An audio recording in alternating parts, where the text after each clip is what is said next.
Greetings everyone. Today we will be studying about the 73rd constitutional amendment that made Panchayati Raj institutions a constitutional obligation upon the states. ठीक है.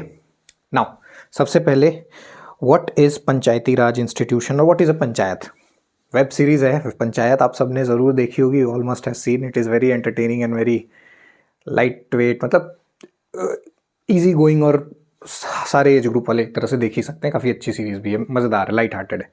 तो पंचायत में आपने देखा होगा there's a character Pradhan ji, right? Who is Pradhan? I'm not remembering the name of the lady.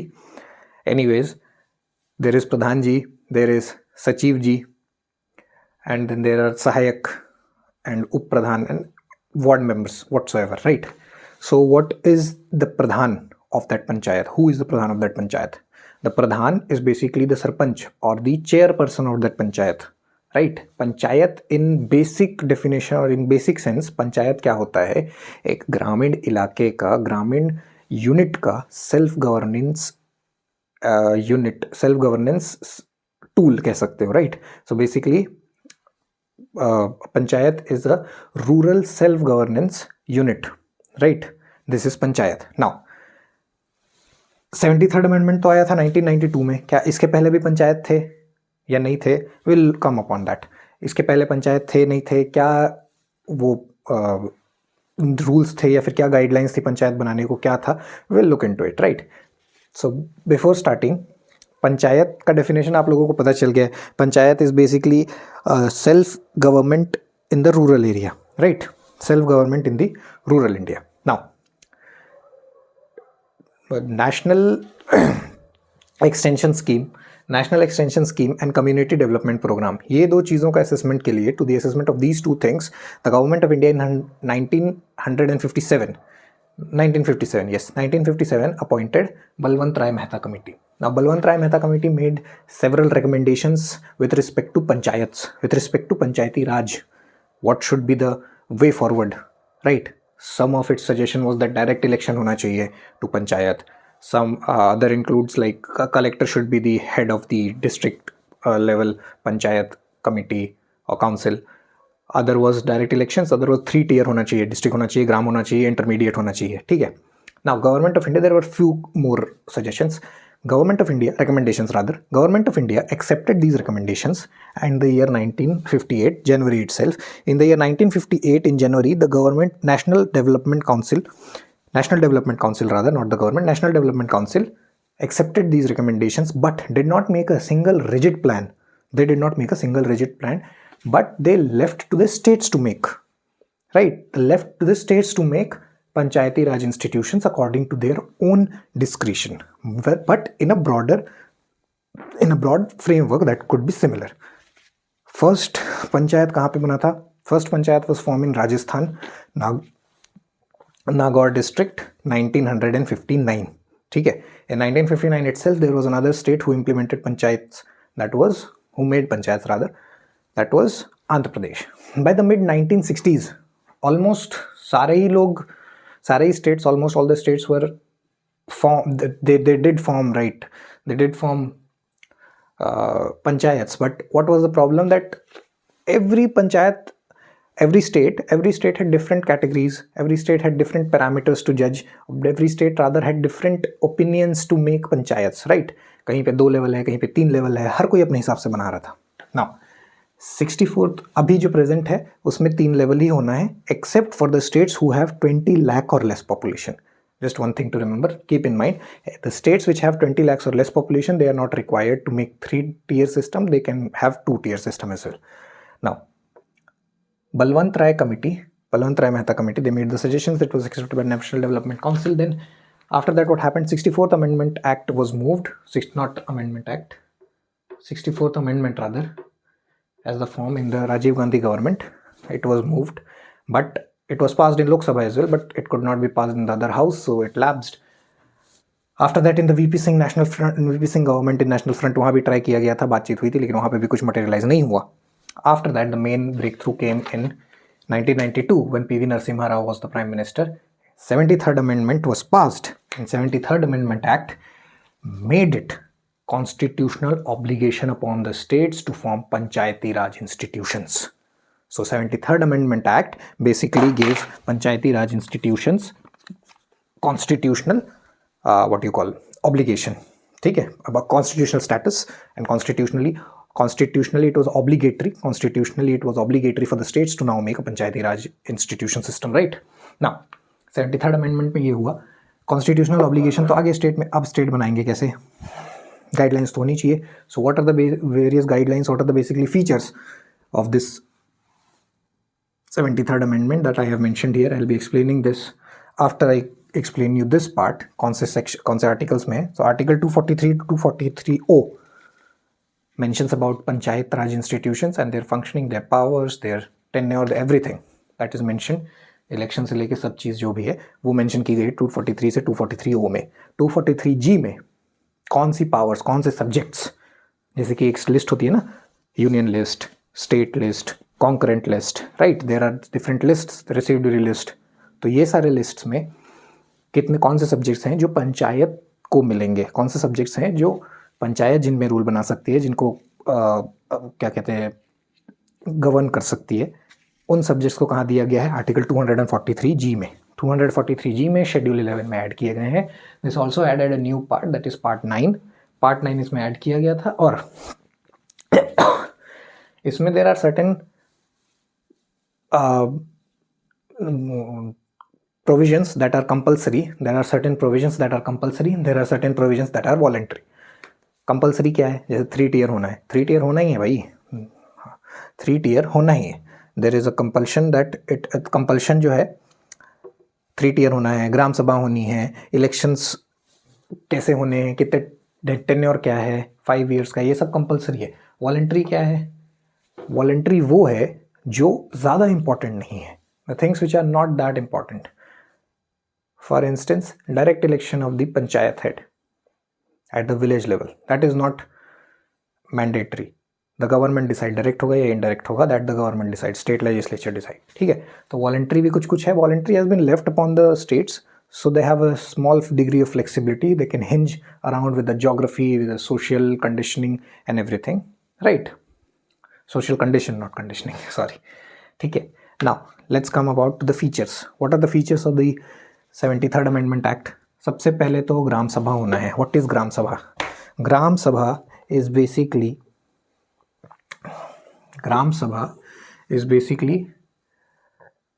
the electoral roll of the village. बस, और कुछ नहीं है. The ones who can vote, the ones who are the eligible voters, जो भी वहाँ पे हैं, they are the part of Gram Sabha. Gram Sabha is nothing but it is the body constituting all the persons registered in the electoral rolls, not the voter, the electoral rolls. ठीक है, जो भी electoral roll में है वो ग्राम सभा में होगा. Now you all must be having that one, जो भी बड़ी सोसाइटीज़ में रहते हैं, गांव वाले तो ग्राम सभा ही हो गया. The ones who are living in urban areas, you must be living in, so the ones who are living in big societies or colonies also, localities, you must be having in Delhi, people have that RWA, Resident Welfare Association रहता है ना आसपास के लोगों का. तो वो लोग इकट्ठा होके they decide upon certain things कि ट्रैश कहाँ पुट अप करना है, त्यौहार आ रहा है तो उसका बजट कितना रहेगा. ठीक है, और नहीं भी पता है तो तारक मेहता का उल्टा चश्मा हम सबने देखा है. And Tarak Mehta ka Ulta Chashma, there was always this thing, right? Any festival comes, any event happens, it's the society meeting that occurs. So basically that meeting, what is that meeting? Of all the members of the society. You can relate or equate it to the Gram Sabha. Gram Sabha ये इसलिए हो सकता है, और ये MLA या MP level में नहीं होता भाई, कॉन्स्टिट्यूंसी में नहीं होता. Because MLA MP level there are so many people, there are so many electors. How can you make a congress of all those people? Right? You cannot make a congress of so many people. 3 or 4 lakh people are there, and you pick up any random this Vidhan Sabha in the country, you will find at least 2 to 3 lakhs or even more electors. How can you make a meeting out of them for every minute or minuscule thing? You cannot even make a meeting out of them for big things. Let aside be the day to day tasks. ठीक है, तो सफाई वफाई वो कुछ भी चीज़ जो है day to day या फिर बड़ी चीज़ों के लिए भी ग्राम सभा होनी ही है. Now next is 3 tier system.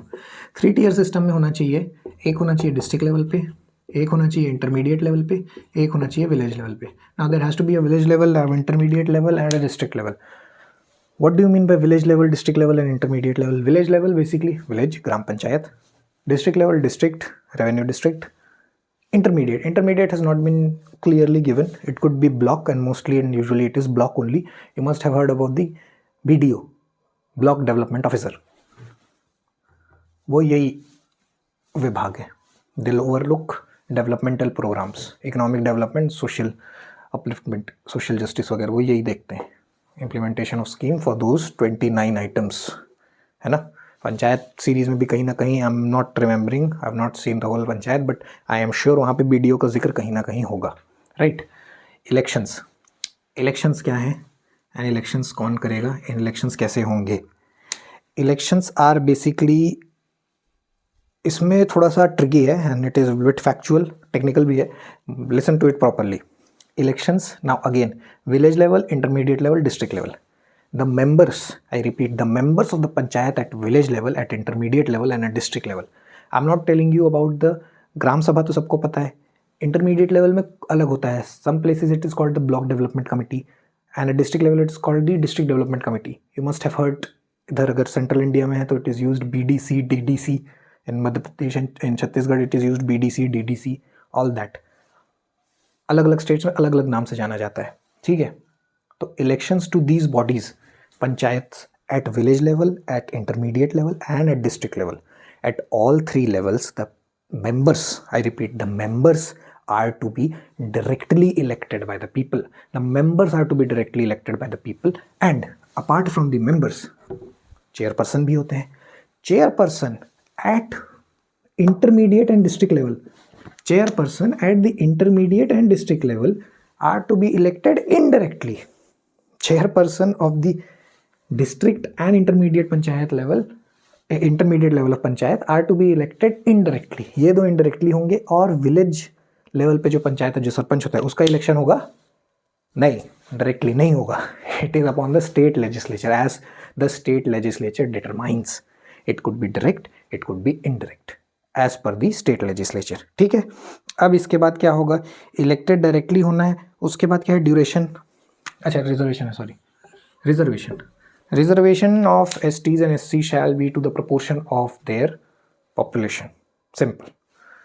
1/3 reservation women को मिलेगा, 1/3 रिजर्वेशन वुमेन, एटलीस्ट 1/3. कई कई स्टेट्स में 50% भी है, एटलीस्ट 1/3, एंड कई स्टेट्स में 50% भी है.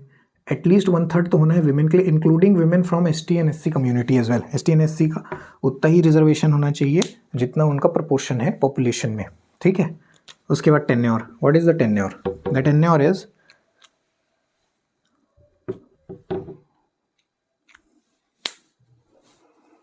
टेन्योर इज 5 years, ठीक है. The tenure is 5 years. But one thing to be noted here is अगर पूरा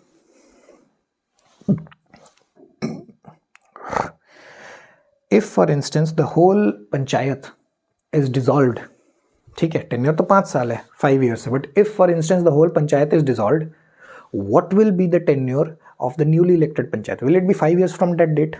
जैसे कि कोई स्टेट लेजिस्लेटिव असेंबली है, for instance you take any state, XYZ state, उस स्टेट का अगर डिसोल्यूशन हो गया, ठीक है, मान लो सारे ही एमएलए या मेजॉरिटी एमएलए या हंग असेंबली हो गई, आधे लोग रिजाइन कर दिया, कुछ भी हो गया, अब जो नई असेंबली बनेगी that will be continued for another 5 years, right. This is the case in terms of state legislature और the parliament is well. Lower house of parliament, upper house never dissolve, right. Rajya Sabha never dissolves, right. So Lok Sabha हो गया या फिर state legislative assembly हो गई, यहाँ पे जितने भी, अगर असेंबली कभी भी डिसॉल्व हो जाती है, whenever the assembly is completely dissolved, the tenure will be 5 years from that day onwards when the fresh assembly is elected. But in Panchayat Raj institutions, it will be only for the remainder of the term that was left to the previous assembly. ठीक है. जैसे कि 3-5 साल का term है, 3 साल में dissolve हो गया, तो the new assembly that is elected, that will not remain for 5 years, that will be only remaining for the bracket of 2 years that was left in the assembly of the previous time. ठीक है. इसके बाद tenure में एक और चीज़ है, हाँ, अगर 6 महीने से कम बचा हुआ है नेक्स्ट इलेक्शन, मतलब 4.5 साल हो गए और 6 महीने से कम बचा हुआ है, 6 months और less is left, then there shall be no elections, it will be moved on, और वो 5 साल के बाद ही होगा, ठीक है। State election commission State Election Commission. The State Election Commission is endowed with the responsibility to conduct the elections of the Panchayati Raj institution. The state legislature may make provisions with respect to the elections. State legislature makes the provisions with respect to the elections and all manners relating to elections to the panchayats. And who conducts the panchayat election? State Election Commission. Finances. This is the biggest bone of contention and the biggest problem for Panchayati Raj institutions, urban local bodies, that is municipalities. जितना भी दिक्कत है finances में है. We will discuss this later. Let's come to the Finance Commission once. Finance Commission, basically it's the Finance Commission, वही 5 साल में जो फॉर्म होता है, the governor shall form Finance Commission every 5 years to ascertain the financial condition of the Panchayati Raj institutions and panchayats. Municipalities के लिए भी होता है, यही फाइनेंस कमीशन होता है. Exempted areas, there are certain areas that are exempted, ठीक है. एग्जेम्प्टेड कौन कौन से हैं? एग्जेम्प्टेड आर दोज एरियाज, मैं बता देता हूँ. State of Meghalaya, state of Nagaland, state of Mizoram, hilly area of Manipur and Darjeeling district of the West Bengal, ठीक है. 3 स्टेट्स हैं, एक स्टेट पार्टली है और दार्जिलिंग डिस्ट्रिक्ट है, ठीक है. बट पार्लियामेंट में extend the provisions to this part, to this scheduled area. Parliament कर सकता है एक्सटेंड. नाउ फाइनेंसेस, सबसे बड़ी दिक्कत इसमें क्या है भाई? फाइनेंसेस में दिक्कत क्या है? Finances, the state legislature may authorize the panchayat to levy, I am reading it from the book only, Lakshmikant. The state legislature may authorize a panchayat to levy, collect and appropriate taxes, duties, tolls and fees. Assigned to a panchayat taxes, duties, tolls and fees levied and collected by the state government. C. Provide for making grants in aid to the panchayats from the consolidated fund of state. Provide for constitution of funds for crediting all monies of the panchayat. Basically मोटा मोटी यही है. जो state tax revenue collect करेगा वो दे सकता है, state grant दे सकता है, स्टेट पंचायत को एम्पावर कर सकता है कि वो कर ले grant states. But monetization of panchayat is a very what you can say taboo for the panchayats in India. They do not, मतलब एक तो हो सकता है छोटा एरिया भी है, पॉलिटिकल रीजन्स भी हैं, but no one, it is very highly reluctant. The panchayat institutions are highly reluctant to not monetize, to tax their population in their own capacity. ठीक है.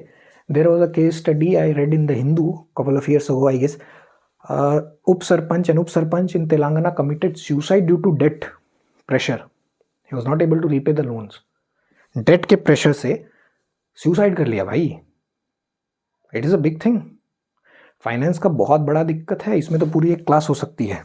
Finances, the state government gives and then the central government gives for their schemes. और जो schemes के लिए आ रहे हैं वो जो 29 सब्जेक्ट्स हैं, इनसे रिलेटेड जो स्कीम्स आ रही हैं उसके लिए तो पैसा आएगा ही. उसके अतिरिक्त government, state government can also give grant in aid, state government can also give the tax they have collected, and the panchayats themselves can collect taxes. But it is highly reluctant, the Panchayati Raj institutions are highly reluctant to make their own source of revenue. They are too much dependent on government grants. और यही सबसे बड़ा reason है their ineffectiveness का, ठीक है. Lack of performance का यही सबसे बड़ा रीज़न है. एंड ऑल्सो अनदर रीज़न, एक तो रिलक्टेंस है ये करने का, टैक्स करने का रिलक्टेंस है. उसके बाद there are also allegations of excessive bureaucratic control. Bureaucratic control बहुत ज़्यादा हो जाता है in panchayati raj institution. There are allegations, usually this thing comes up. There are also parallel bodies, मतलब इम्प्लीमेंटेशन के लिए और भी बहुत सारी चीज़ें हैं, like the missions. There are certain dedicated missions, national health mission, बहुत सारी चीज़ें हैं जो पैरेलली भी ऑपरेट होती हैं. You must be hearing all the time कि बहुत सारी स्कीम्स है, बहुत सारी गवर्नमेंट की ग्रांट्स हैं, ये जो भी हैं, तो they become parallel to panchayati raj institutions. They bypass them at times of implementation. So ये भी एक चीज़ है. Other than that bureaucratic control हो गया, और क्या हो गया, dependence on the state funding, dependence on the state funding ये सबसे ज़्यादा मेजर है, ठीक है। और क्या है, और तो कुछ नहीं है I guess, yes, I don't think there is any. हाँ, इंफ्रास्ट्रक्चर देख लो, इंफ्रास्ट्रक्चर अच्छा नहीं है, वो सब फंडिंग में ही आ जाएगा यार, everything is in the funding itself, right. So what we studied, 73rd amendment act से कॉन्स्टिट्यूशनल अमेंडमेंट, कॉन्स्टिट्यूशनल ऑब्लिगेशन हो गया स्टेट्स को कि उनको पंचायती राज इंस्टीट्यूशंस बनाना ही है। अदर देन दैट कंपलसरी हो गया, वॉलंटरी हो गया। Voluntary I will do one thing, I list, या फिर सर्च ही कर लेना। Voluntary there are certain things which are voluntary and there are certain things which are compulsory. Compulsory क्या है, टेन्योर 5 साल का होना चाहिए, डायरेक्ट इलेक्शन होने चाहिए मेंबर्स के लिए, नॉट द चेयरपर्सन, मेंबर्स के लिए, ठीक है।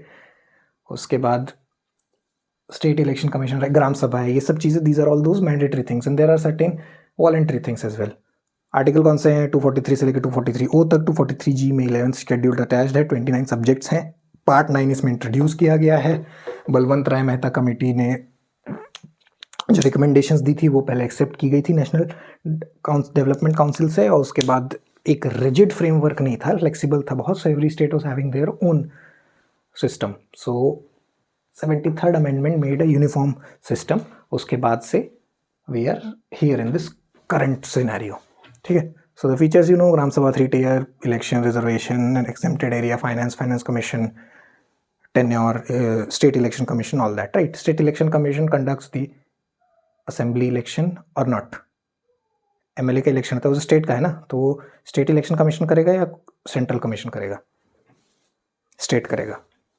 नो, सेंट्रल करता है। State election commission is only responsible for that conducting the elections to these panchayati raj institution and municipality. 73rd एंड 74th अमेंडमेंट में जो जो बॉडीज आई हैं उन्हीं का इलेक्शन कंडक्ट कराता है स्टेट इलेक्शन कमीशन, बाकी सेंट्रल इलेक्शन कमीशन कराता है, ठीक है। So that's pretty much it, thank you, and we will come back with next topic.